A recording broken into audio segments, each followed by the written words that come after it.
అంటే ఏ స్థాయిలో నువ్వు ఈ క్రాప్ అనేది నీరు గార్చావు అని చెప్పడానికి ఇదొక నిదర్శనం.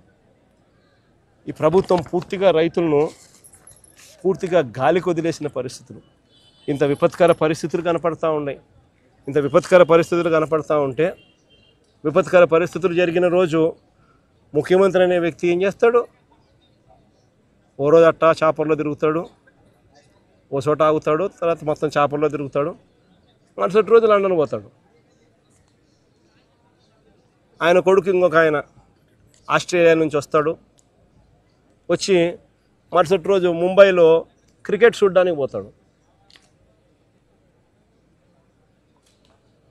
ఈడేమో మన రైతుల పరిస్థితి ఏమో ఏడవలేక,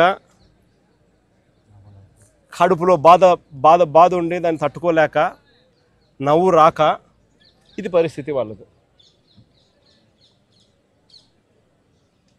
ఈ వారం రోజులు టైం ఇచ్చి వీళ్ళు ఏం చేస్తారు? మామూలుగా ఇంతకుముందు వైఎస్ఆర్సీపీ హయాంలో మా ప్రభుత్వ హయాంలో నేను ఒక మాట చెప్పేవాడిని అధికారులకు అందరికీ కూడా. ఏదైనా తుఫాన్ రాకమునుపు ఒక మాట చెప్పేవాడిని, తుఫాన్ రాకమునుపు అందరికీ స్పెషల్ ఆఫీసర్లను ఆ జిల్లాలకు వేసేవాళ్ళం, వేసి వాలంటీర్లు పనిచేసేవాళ్ళు, సచివాలయం సిబ్బంది పనిచేసేవాళ్ళు.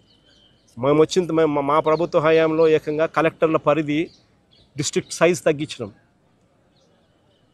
దానివల్ల ఎక్కువ కలెక్టర్లు, తక్కువ కాన్స్టిట్యున్సీకి ఎక్కువ కలెక్టర్లు వచ్చినారు, ఎక్కువ జేసీలు వచ్చినారు, దానివల్ల ఎక్కువ ఎస్పీలు వచ్చినారు, దానివల్ల మా ప్రభుత్వ హయాంలో సచివాలయాలు వచ్చినాయి, మా ప్రభుత్వ హయాంలో వాలంటీర్ల వ్యవస్థ ఉండేది, స్పెషల్ ఆఫీసర్లను వేసేవాళ్ళం. ప్రాణ నష్టం జరగకోకుండా ఖచ్చితమైన చర్యలు తీసుకోవాలని చెప్పి గట్టిగా చెప్పేవాళ్ళం.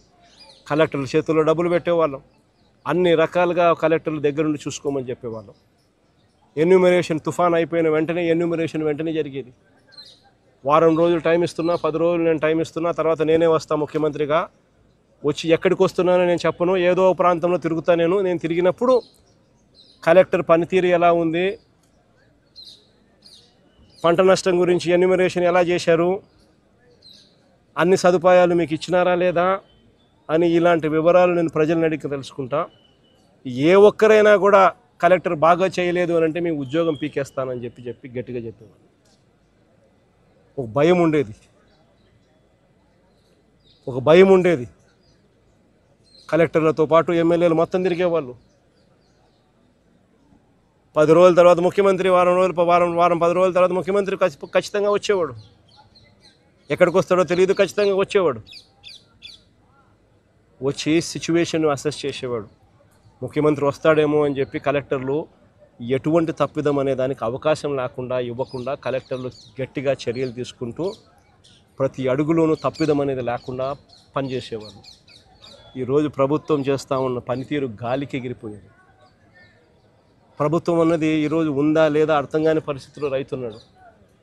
రైతుకు నష్టం వచ్చినా కష్టం వచ్చినా కానీ పట్టించుకునే పరిస్థితి ఎక్కడా కూడా కనిపించని పరిస్థితిలో ఈరోజు రాష్ట్రం ఉంది. నేను ఇవాళ చంద్రబాబు నాయుడు గట్టిగా చెప్తా ఉన్నా, ఎందుకు లెక్కలు తక్కువ చేసి చూపిస్తూ ఉన్నారు? 15 లక్షలు అని చెప్పి ఇంత పంట నష్టం జరిగిన పరిస్థితులు గతంలో ఎప్పుడు జరగలేదు అని చెప్పి ఆ రోజు మీ ఎల్లో మీడియాలోని పేపర్లు సైతం రాసినాయి. ఆ రోజు మీ ఎల్లో మీడియా సైతం, మీ గజెట్ పేపర్ ఈనాడు కూడా రాసింది. మరి ఈరోజు ఎందుకు తగ్గించి రాస్తున్నారు? ఎందుకు ఎన్యూమరేషన్ చేయడానికి వెనకడుగు వేస్తూ ఉన్నారు? ఎందుకు రైతులకు తోడుగా ఉండడానికి ఎందుకు వెనకడుగు వేస్తున్నారు? ఎందుకు రైతులకు ఎన్యూమరేషన్ కోసం అప్లికేషన్ పెట్టుకుంటే ఎన్యూమరేషన్ చేస్తే మీ వరి పంట మేము కొనుగోలు చేయము అని ఎందుకు రైతుకు భయపడిస్తున్నారు? ఎందుకు లెక్కలు తక్కువ చేసి చూపిస్తూ ఉన్నారు? ప్రభుత్వం అన్నది రైతుకు మంచి చేయాల్సింది పోయి రైతుకు నష్టం చేసే కార్యక్రమం ఎందుకు చేస్తూ ఉన్నారని అడుగుతా ఉన్నా.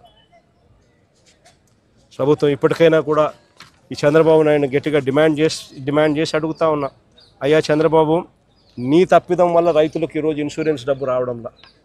ఈరోజు ప్రతి రైతుకు నువ్వు ఎలా పలికినా ఎలా పలకపోయినా కూడా ఉచిత పంటల బీమా కన్నా నువ్వు కానీ డబ్బు కట్టి ఉండింటే, వైఎస్ఆర్సీపీ ప్రభుత్వం మాదిరిగానే కట్టి ఉండింటే ఈ పొద్దు ప్రతి రైతుకు, నష్టపోయిన ప్రతి రైతుకు ఎకరాకు కనీసం 20,000 రూపాయలు పైచిలకు ఆ రైతుకు చేతిలో కనపడేది.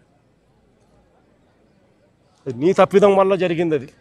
ఉచిత పంటల బీమా అనేది నువ్వు ఎత్తేయడం వల్ల రైతుకు నష్టం జరిగింది.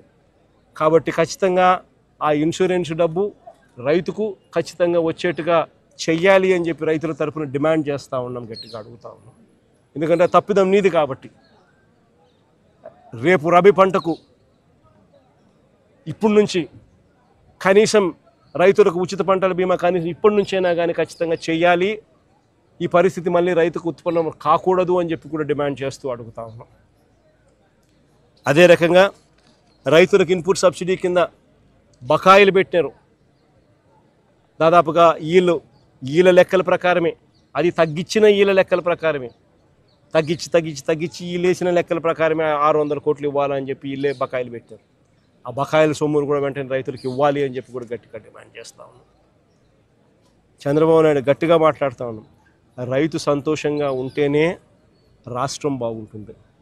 రైతు గన కన్నీరు పెట్టినాడు అని అంటే ఏ ప్రభుత్వంకైనా కూడా అది అరిష్టమే అని చెప్పి చంద్రబాబు నాయుడు గుర్తుపెట్టుకోమని గట్టిగా చంద్రబాబు నాయుడుకు వార్నింగ్ ఇస్తూ ఉన్నాం. ఈ సమయంలో చంద్రబాబు నాయుడు దృష్టిలో రైతు అనేవాడు వ్యవసాయమే దండుగా, వ్యవసాయం చేయడమే దండుగా, రైతు వేస్ట్ అనేది చంద్రబాబు నాయుడు మైండ్ సెట్.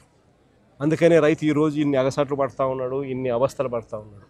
ఈ మైండ్ సెట్ మార్చుకొని రైతు రాష్ట్రానికి వెన్నెముక అని చెప్పి గుర్తించమని చెప్పి చంద్రబాబు నాయుడు గట్టిగా డిమాండ్ చేస్తూ ఉన్నాము.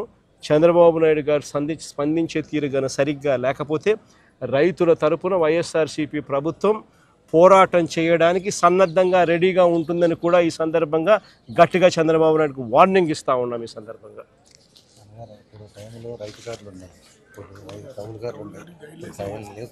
ఒక్కరికి కూడా కౌలు కార్డు కూడా ఇచ్చిన పాపాన పోలే చంద్రబాబు నాయుడు.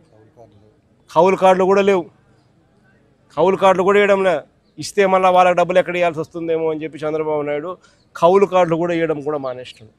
ఇంత రైతు వ్యతిరేక విధానాన్ని చంద్రబాబు నాయుడు ఖచ్చితంగా మార్చుకోవాలని చెప్పి కూడా గట్టిగా చంద్రబాబు నాయుడు డిమాండ్ చేస్తాను. రైతులకు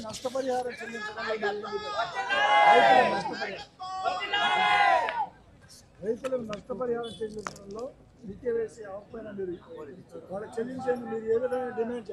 అదే ఇప్పుడు అదే కదన్న అడిగింది, అయ్యే కదా అడిగింది. రైతుల తరపున అన్ని రకాలుగా కూడా పోరాటాలు చేద్దాం, అన్ని రకాలుగా సాధించుకునే కార్యక్రమం గట్టిగా చేద్దాం.